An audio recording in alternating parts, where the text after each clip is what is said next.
one of the 6 factors we can see have an impact on the happiness levels of countries and people are our sort of sense of community, our sense of connection, basically our relationships with other people. And obviously that is on a wide spectrum, so ranging from the very close relationships we have perhaps with us, with a spouse, with family, with kids, with close friends, ranging over to neighbors, distant friends, people I think we met sometime, now we're friends on Facebook, to people we've never met but are part of the human race.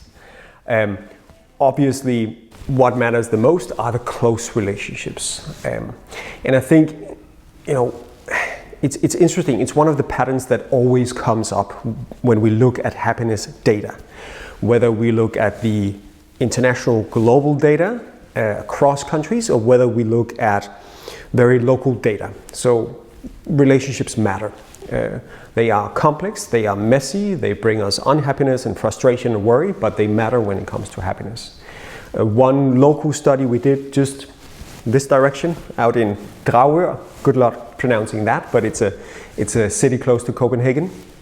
We did a local study of what drives well-being, what are the barriers for happiness among citizens in Dragør. And again, what we saw here, that people that were dissatisfied with their relationships, they had happiness levels, which we only see in really poor, troubled regions in the world, whereas people that were happy with their relationships reported extremely high levels. It's a very crude sort of way of measuring it, but it's always a good predictor of whether people are happy or not.